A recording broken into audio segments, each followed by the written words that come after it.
Those orange hose for the cleanup. There's the exterior flights to tank. D6 we leave attached to it at all times. 40-foot conveyor for discharge.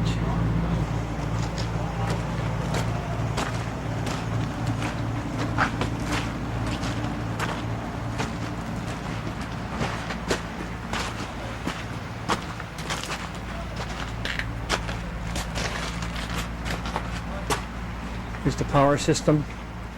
F6L 912 85 horsepower Deutz. It's got a full safety panel on it for high temperature, low oil pressure, etc. So it's all protected automatically there. Here's the outrigger valves and the slurry chute valve, the tongue valve, and the hydraulic pressure gauge. It monitors what it's doing.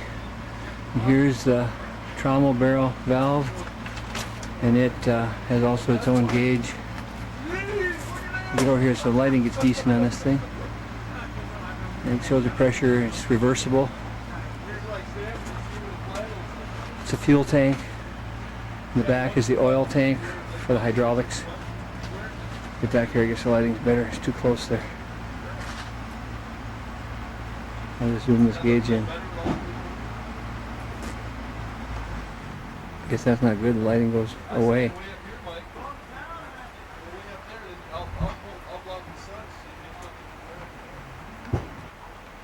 There's a cylinder that hooks in right there for automatic tongue hooking up. Normally we leave this attached to the cat. Here's the water discharge chute. Goes out over into the ditch. The tailings pile, whatever, there's a pile from the last set. It's a hydraulic drive system, gear reduction, and hydraulic motor that drives the drum. You can see the D3 rails around the drum up there. It's all hydraulically operated. There's a cylinder that raises and lowers the water discharge chute here. The tailings pile from one set. That's all the coarse rocks on the back side. All the fine gravels on the front. It all came out the conveyor, which separates it like that. And now for reclamation it will be mixed right back up to the same exact mixture, which works out really. Standing on top of the tailings pile looking down, these rocks are squeaky clean. They're nice, no gold came through them. And on the back side is the fine gravel.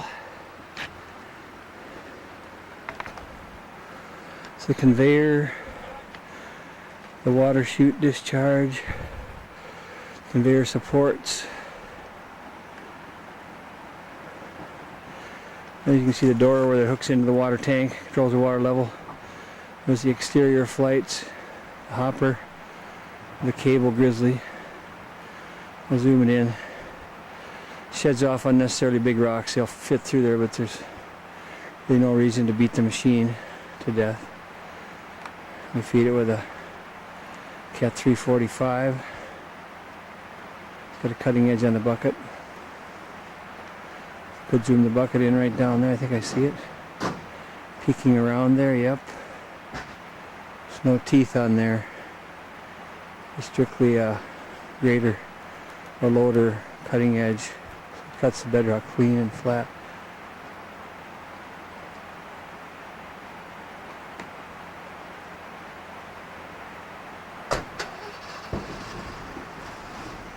Ladders, catwalks, arches removal, travels at 14 feet high down the highway. Here's a water feed from this side. And there's a valve on both sides to feed the water. There's also a 2-inch valve for the cleanup hose, which we'll see on the other side. And here's the hydraulic tank. And there's a temperature gauge for the hydraulic right there. And the sight tube shows how full the oil is. And it reads the temperature of the oil right there. Probably read it from way back here.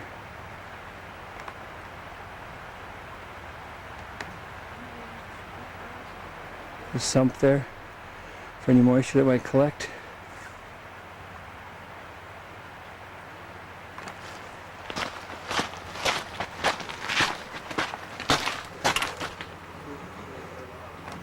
This is a sump on the hydraulic tank. All you have to do is open that ball valve down there at the bottom, and there's a plug in it, but it can be checked. Here's the hydraulic filters on the return lines, all replaceable spin-ons. They all have gauges like this. So when they're running in the green, they're good to go. When they're in the orange, you're getting ready, and when it gets red, you need to change them.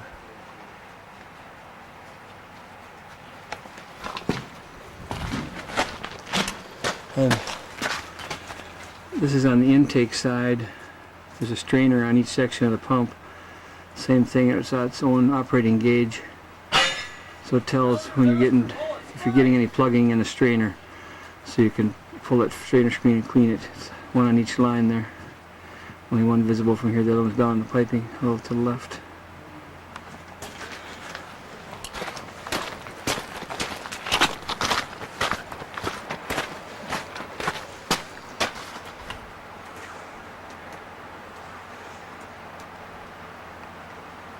There's a discharge valve at the bottom of the tank.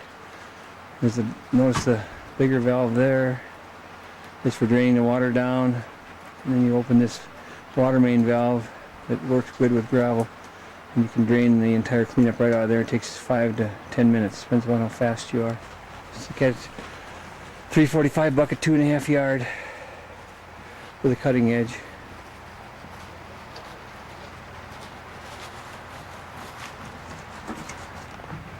You can see the hydraulic outrigger.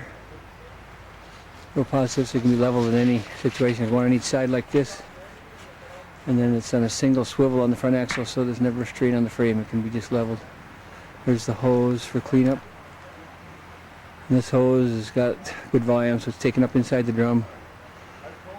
And you can shut the water off on this butterfly valve to the plant totally. Then you just get the water out of this hose from your pump, which then goes up in the hopper, and you just hose out the material right out of there.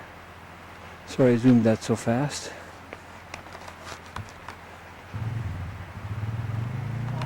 This is up on the hopper, looking down in under the grizzly, goes down into the drum.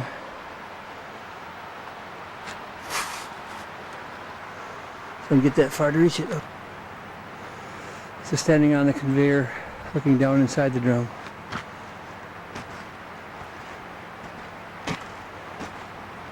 The discharge chute, here's the large rocks come out on top of the gravel.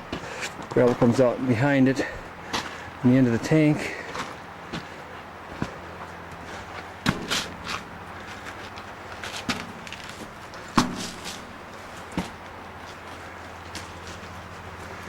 This is all punch plate. The entire drum, which classifies very readily.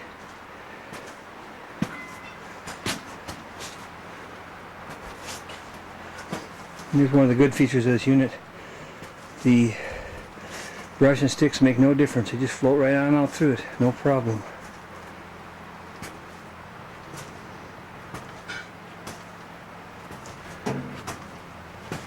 This is looking up the hopper and back up at the grizzly. Cube grizzly. And there's water manifold. You see the inlets where the water hydraulics the material into the plant. Both sides and the top. Notice the lights. It's equipped for night work all the way. Lights up the whole area. There's 12 volt floods all around on the machine, so the whole area lights up right off the battery, which is generated off the engine.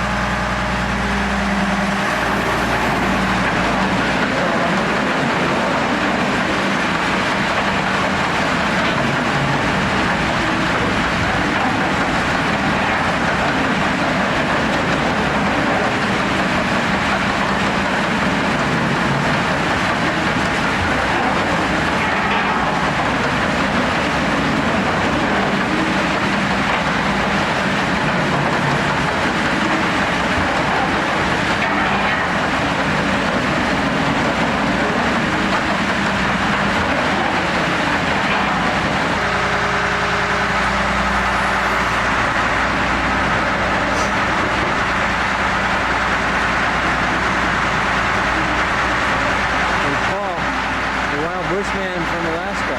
Hey Paul, what's the date today, Paul? October what? Plant works great, man. October 10th. October the 8th. 8th? 8th today. Still summer down in Cache Creek.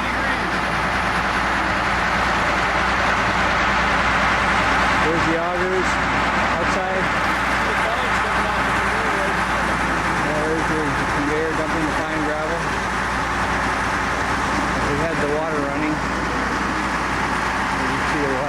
discharging right there. There's a slurry chute. Do not slurry, it's water skimmer. What it would be called. The entire length of the drum is all punch plate. It's the Gold Empress II, the 100% recovery system. Paul's going to shut it down now. Give an outrigger demonstration. He stopped the barrel, stopped the belt. Now he's going to raise it.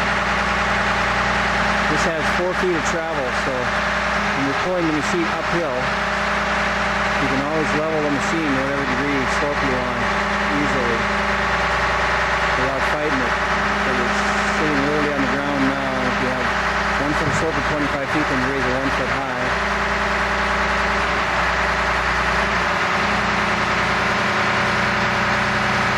There's one down with it now. You see tires going down. That's the cylinder right there doing it.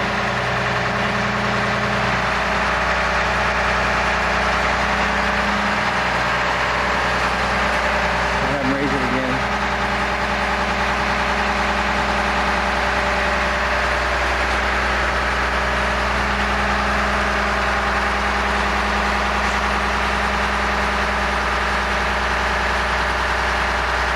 They can raise 4 feet.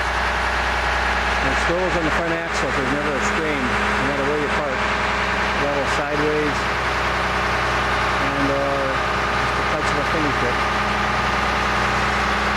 Sideways level indicator. There's the front to rear indicator. And the level front to rear. It gives you a 15 degrees. Move. But in this case, for bigger moves or different various turns, it raises up to the size of the conveyor, so your cat can swing back and forth in front of you all hydraulically. It's clean. Water skimmer runs out, doesn't leak a drop of water, so it's running with no gravel or water spilling near the unit. So when you're done, you get all your water and tailings in the ditch where they belong instead of all around the plant. You can see that pile ran.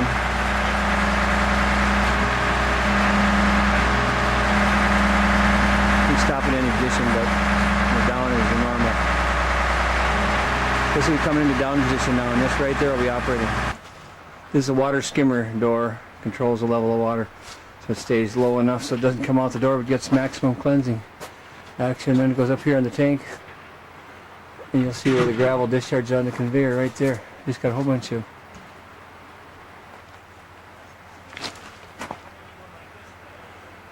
There's a discharge end of the tank where it drops on the conveyor where the fines go in and picks up the rock right out there on top of the fines. There's a water pump, picks up the water. Usually doing 100% recycle. This way we're just doing a test, picking it up out of the creek and putting it into a settling pond over here. Here's the pipeline, 8-inch aluminum.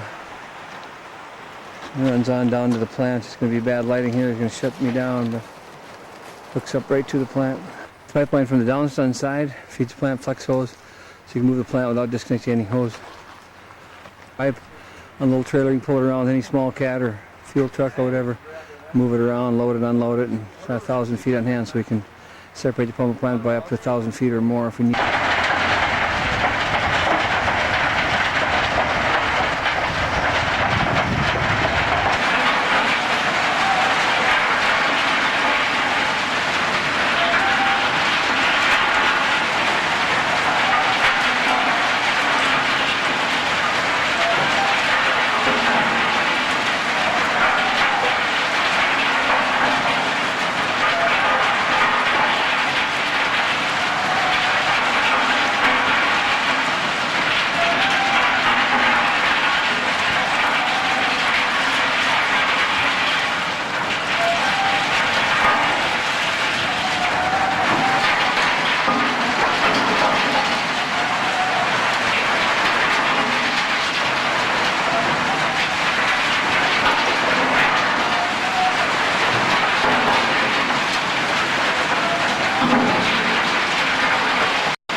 Okay, it's charging. Okay, thank you, darling. I don't want any real TV here. Ah! Why do you film video? $100,000 if you get it over, John. Here's Mike. Ready. He's the senior cleanup specialist. He just got done cleaning up. Specific gravity separator. Specific gravity, okay. Engineer. Okay, here is the sluice box that Mike just cleaned up. 7 pounds of foot expanded metal and nomad shower mat underneath. That was John taking away the tub of concentrate. This is a scavenger circuit that polices the main system. There's cleanup happening. This is the hydrator. This is the main plant deck. Gauge valve. The back hose. Hooked to the rack truck. Sucking out concentrate approximately 2 yards.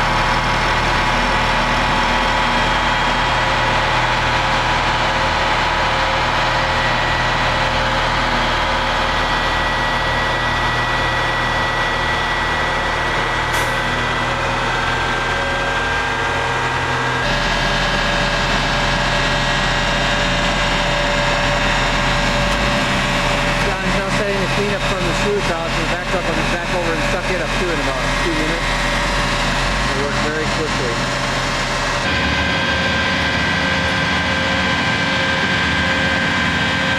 Hey Sandy, I want to see your face instead of your butt.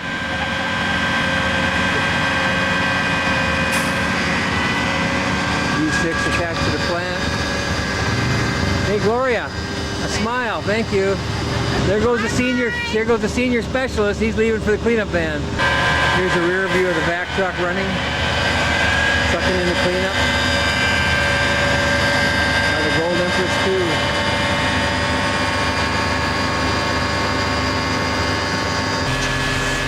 Here's Mike. He's in there with his high pressure hose, washing out the Gold Empress II. Hey Mike, having fun? Having fun? Oh yeah. Good.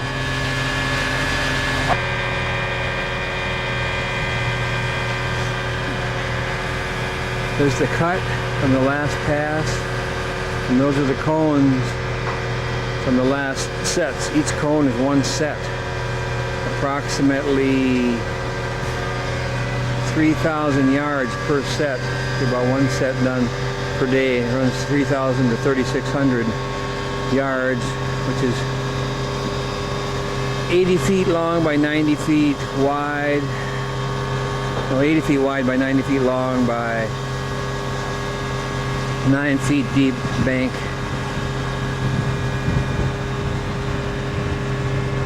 There's the cones from the last 5 sets.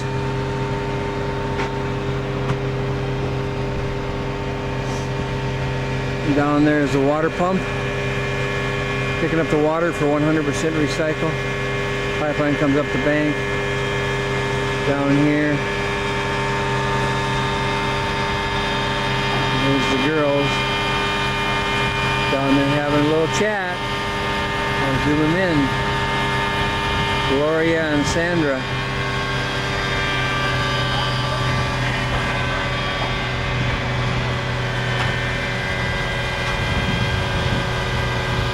And there's the North Mineral fuel truck, 5,000 gallons. Big pump, all filtered, hose reel. It's a D8K.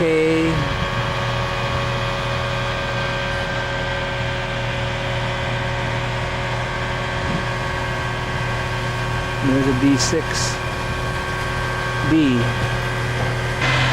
There's the engine, a 6L 912, 85 brake horsepower panel. And John is gonna service it, huh? Yeah. Go ahead, you can drain it, that's okay. Wow. I need a different wrench. That press is gonna roll that nut, so I'm gonna get the right.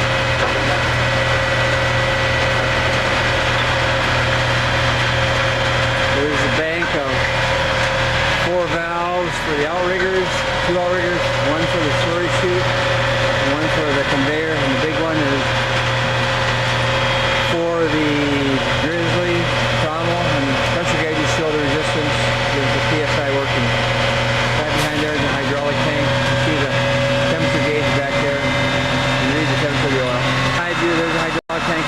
temperature gauge gives you oil temperature. There's the oil level in the tube.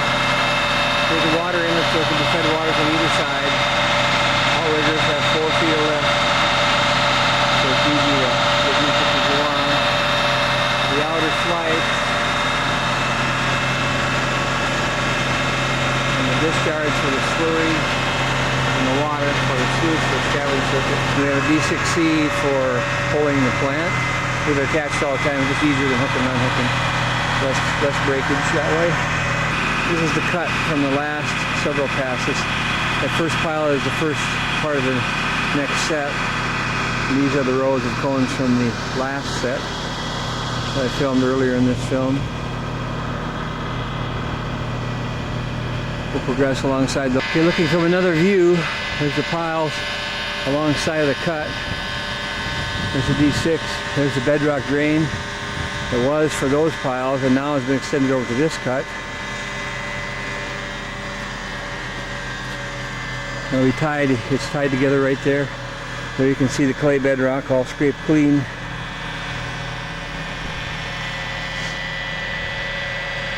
And there's the beginning of the new cut. The excavator's parked on the rounded area, what we call the pedestal, and you can dig 80 feet wide from that spot. So we're taking it 9 feet deep by 80 feet wide in one pass. As the plant progresses forward down the cut, we'll be adding more of these cones. The next cone will be just beyond the pile in front, which will be about 40 feet beyond that one. Move approximately 40 feet each move. There's a pump system on the truck, 5,000 gallon tank, hose reel, meter, gauges, air brakes. There's the excavator we use, 345D cat hose, long stick, 3.5 yard bucket. We're feeding the wash plant. That's still going on, it's just getting done now. There's the cable grizzly. There's a better view of the cable grizzly. Space 6 inches. Most of the rocks are not bigger than a foot out of there. And dump them on the ground, push them off. Washing out gravel from the sluice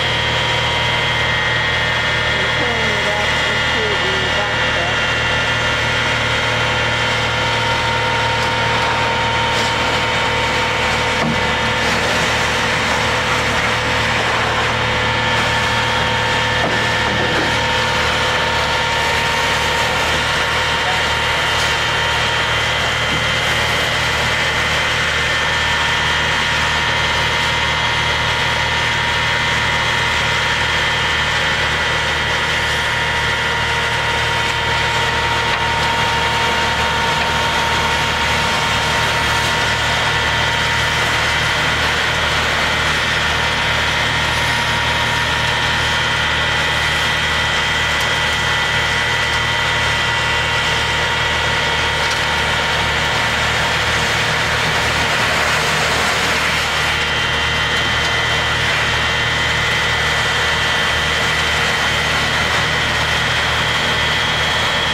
Comes the back truck up the hill, and up here pouring out water, trying to get some of the weight out of it.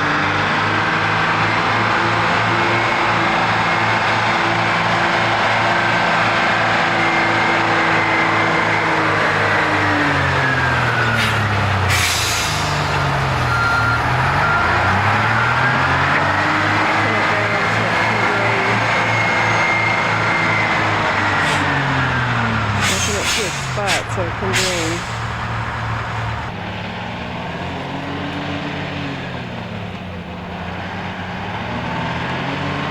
Here it comes to bring the back truck up to the Could have been.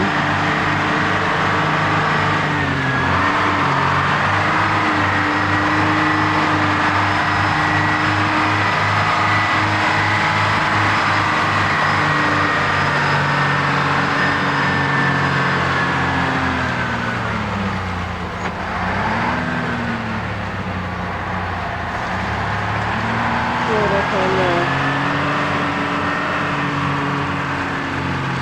hill there to get on the slant so the water will drain out.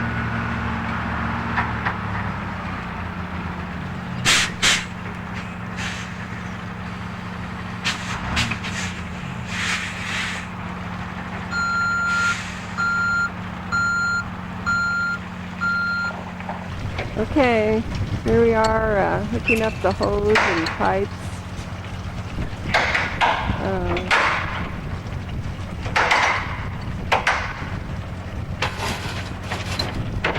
The back truck.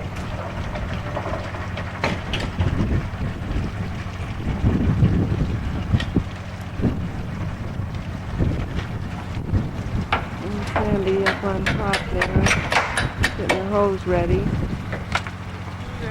Flush it out. Bringing a mountain cover.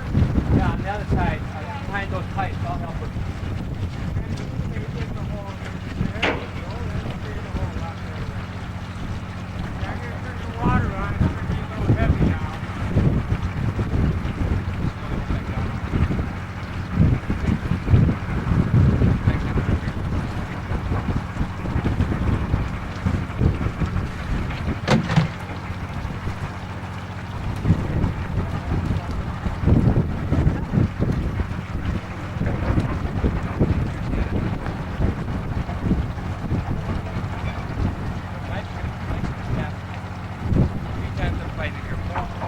I think you have to be a certain size to get down into this vac truck with the hose and through that manhole there. In this case, a woman can get in. Hey, Sandy.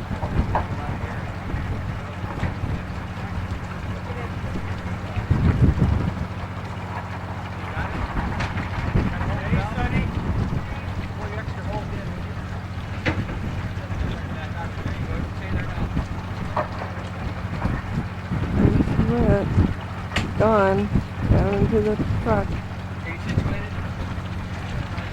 Somebody's able to talk to her on the end there.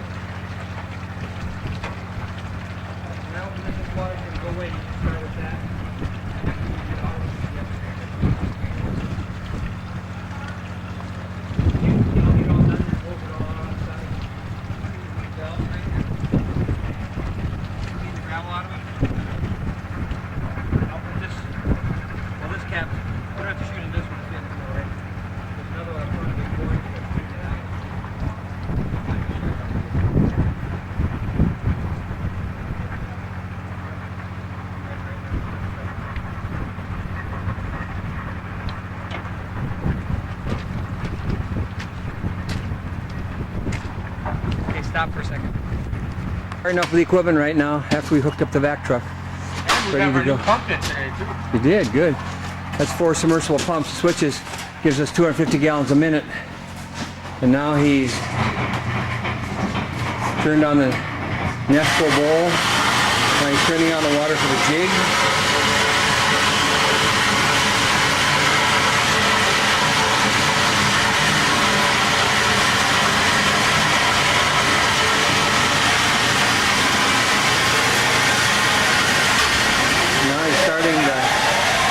Bowl up. Setting the water pressure on that.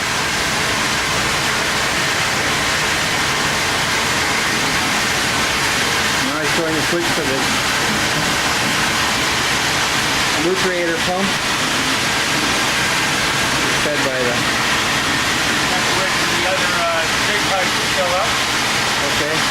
So you get the jig pipe filled up and he'll fire off a switch for the jig and you'll be running. The Nesco's running right now, Mike? Nesco's running. Okay. High G's running. The high G. Where we at right now? We're on that 30 PSI. We'll turn up to 31. That's what it's supposed to be. We'll put it at 32 because we haven't turned anything on yet. 32 it'll be. 32 and a little bit. Okay, perfect. And then we got the Nesco right here. It's running. And the way this all works is material comes in that pipe into the jig. The jig cons go down into the elucidator pump. It's hooked up to that red hose and dumped into the high G. The cons from there stay in there at the basket machine. The tails from that machine go into another centrifuge that's known as an Nesco bowl. The tails from that one go out to a flute. And the tails from the jig go out to a flute.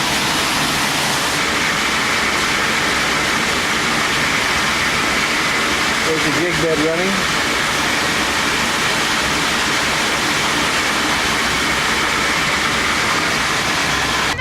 Sandy's ready. She's going in the hole. Okay, there's Mike. He's opening the 4-inch valve. Inside there, Sonny. What? Oh, I will. He's opening the 4-inch valve right now. Discharging the water and gravel. All the gravel is in the front end of the tank. It's been sucked into that hose. Reason being is because then the gravel's in the front, it's easier to control getting back out again. And now Mike is running it down the pipe here.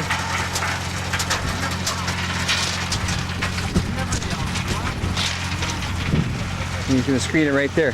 And we see material coming in a minute. What were you saying, Glory? Were you saying something to me? Yeah, go take a picture of her inside the... Oh, inside the top, I will in a minute. I want to see the start up here first. Mike's hydro rake. These are my Walmart special rain pants. Good. Yeah, I think I need Handy for taking a whiz, huh? a few Band-Aids on there, huh? Yeah.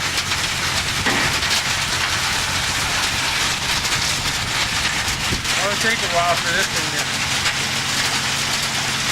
fill up here.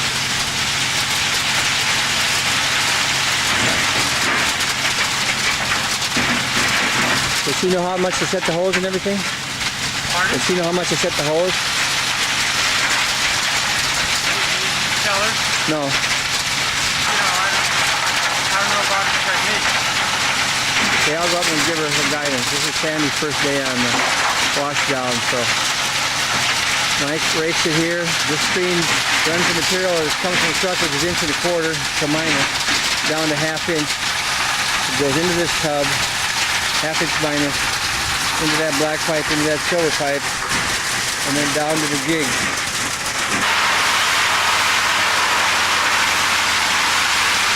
Then you're holding out the material down to the screen, is in the tub.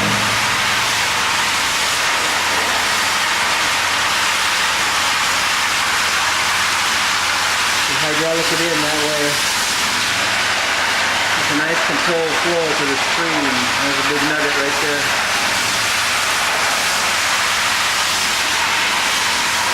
Are you going to wash in 100 ounces, Sandy? Are you going to wash in 100 ounces? Okay. I hope so. There's Mike with his turbo rake. Raking those rocks. Got a few on hand, actually. Several yards of them from several cleanups. Washed rock. Perfect concrete aggregate. Takes about 1 hour to wash in 2 yards. Here comes the material feeding across the jig now. The bulk of the material goes across the jig.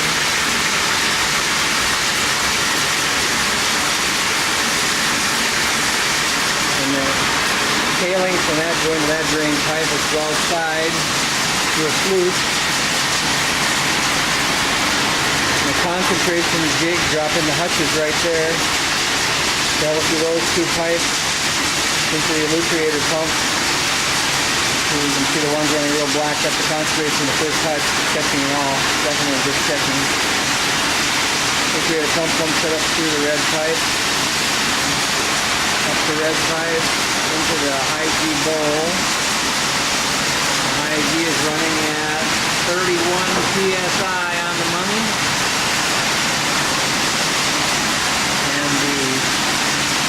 concentrates stay in. This is the batch machine. The tailings go off this trough, the Nesco bowl, and that's a batch machine also. This place is a high G, and it goes, the tails from it go outside. I'll run out the sluice boxes right now. There's my two sluices. The one is on the left is from the Nesco bowl. The one on the right is the concentrates from the jig. So we take any microscopic specks that might escape, we'll get caught in these sluices, and then we'll rerun that material. Once the shutdown is complete, after cleanup, then we pull the concentrates from the high G and the Nesco, and the two concentrates from that will equal less than a half of a 5-gallon bucket. And that is then placed in this 5-deck squaco screen and sorted out by 5 sizes in the different various buckets. And then we take the various sizes, the coarser fractions being from 8, 10, 12, 14 on this wheel, the final separation, and 20, 40, 60, 80, and 100 on the Gemini, the final separation. And this will be run after he's done screening. This will be later this afternoon. It takes about 4 hours to do a complete cleanup. The bucket stand. This is all in the van with Venetian blinds, electric heat, lots of light. Plumbing, 2-inch lines, 4-inch coming in the building for a good flow.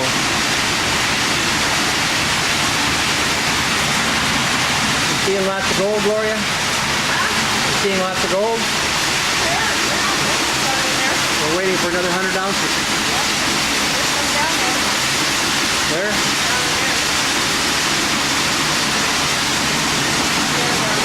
Showing up already, huh?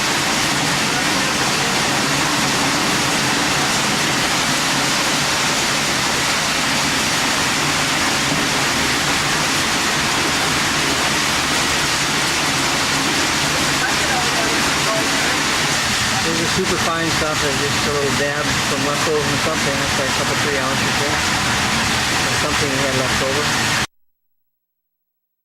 This is a PMX rotary table. It's 42 inches in diameter. We use this in the cleanup system for fraction sizes from 14 screen through 6 screen. This is a Gemini mid-size table. Everything above smaller than 14 screen, like 20 screen to 400 mesh, is recovered clean with this unit. This is a drying pan of gold after 1 day's run and 1 cleanup. Probably 100 ounces approximately.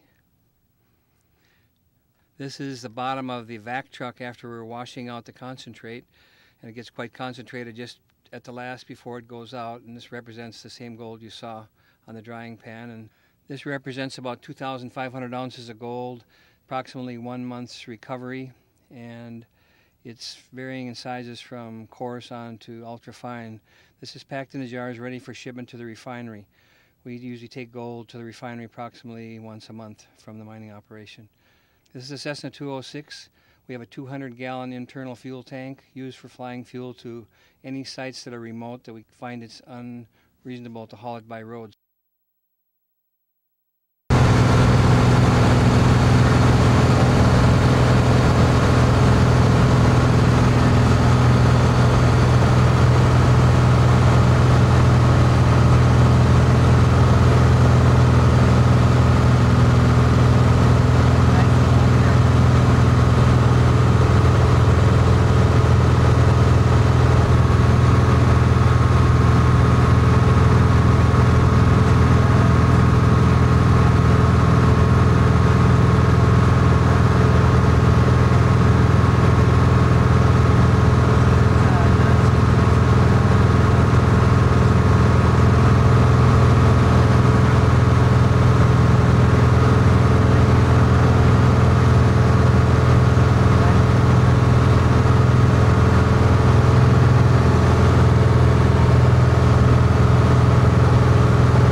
There's the Bald Mountain repeater station, our tanker.